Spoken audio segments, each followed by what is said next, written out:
en ces instants, déporté ici à Abidjan, et vous nous faites l'opportunité de toujours croire au développement de notre pays, et dans la mesure où le CIO nous offre cette occasion aujourd'hui d'avoir ce panel justement d'investisseurs. Je voudrais avant tout également remercier les autorités de Côte d'Ivoire de nous avoir accordé ces moments et nous permettre d'être ici et faire en sorte que le Gabon puisse être connu pour ceux qui ne le sont pas ou qui n'ont pas encore investi dans notre pays. Je loue l'initiative du CIO Africa qui depuis déjà 12 ans, 10 ans, autant pour moi, contribue à entretenir la flamme de l'engagement en faveur du développement de notre continent, le continent africain. Et il me plaît ici de saluer les promoteurs de l'Africa CIO, envers qui je formule des vœux de courage et de bonne continuation pour que cette initiative contribue à enseigner cette Afrique décomplexée que nous voulons, des populations qui croient en leur avenir et des populations qui savent quelle est la place que doit avoir l'Afrique.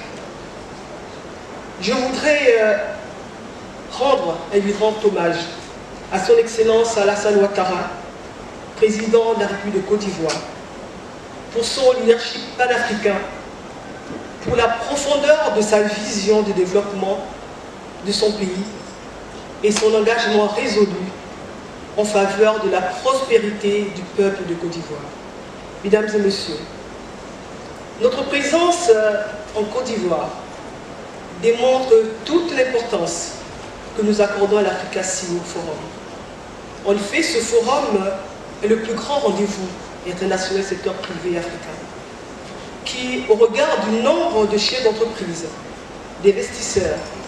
aussi de décideurs politiques, viennent d'Afrique et du monde entier.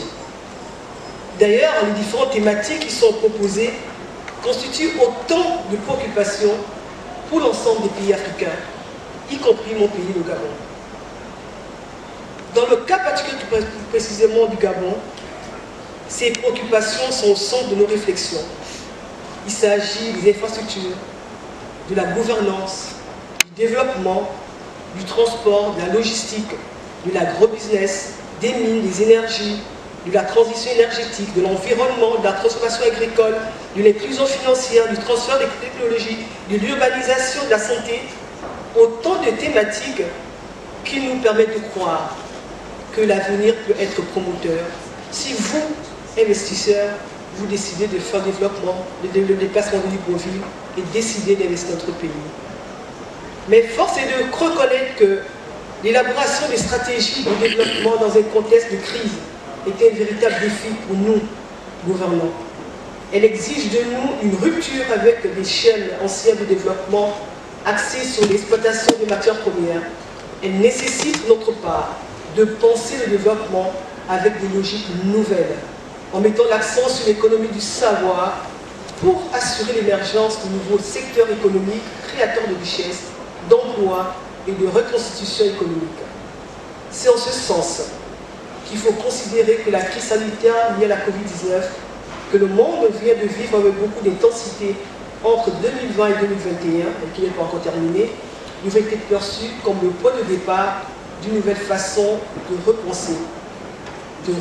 le développement et de construire les relations économiques et sociales. Les chocs multiples engendrés par cette pandémie ont à juste titre conduit nos États, nos sociétés, particulièrement nos gouvernants, nos intellectuels, nos hommes d'affaires, les responsables politiques à engager diverses réflexions sur la nécessité de repenser nos économies et partant notre développement, en mettant au cœur des dispositifs l'homme ainsi que les valeurs garantissant de deux instances qui sont au cœur de notre contrat social, la société et l'État.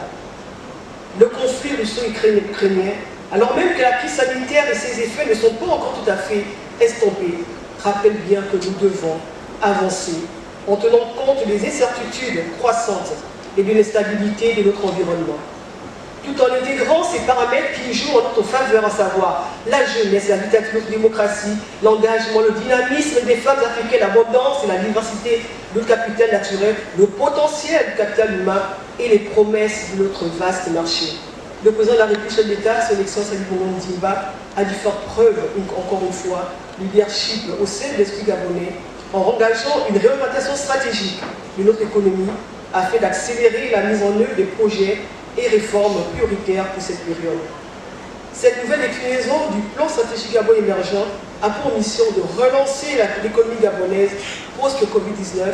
tout en créant dans le même temps les conditions d'une résilience à long terme de notre modèle de développement. La présentation dans un instant de cette vision consolidée de notre stratégie de développement du Gabon mettra à votre disposition les secteurs dans lesquels nous souhaitons vous voir intervenir dans notre pays. Le Gabon est résolument engagé sur la voie de développement soucieux de la préservation de son environnement et fondé sur l'exploitation et la transformation locale des ressources tirées de son capital naturel et diversifié. L'attractivité de notre environnement des affaires est une priorité de tous les instants. Nous ne mangerons aucun effort pour garantir vos investissements dans le pays afin de favoriser, dans le cadre d'un partenariat gagnant-gagnant, le développement de vos activités et celles de vos entreprises. Le Gabon,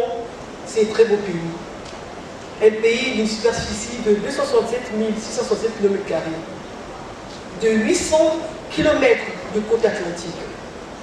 d'une faune, d'une flore épanouissante, enrichissante, d'une population aimable, hospitalière, dotée des capitales humains, qui ne veut que vous attendre à Libreville et voir vos investissements s'y implanter. Je vous remercie encore d'être là aujourd'hui, de nous entendre, de nous écouter, de nous comprendre, et nous sommes prêts à vous accueillir au Gabon. Merci infiniment.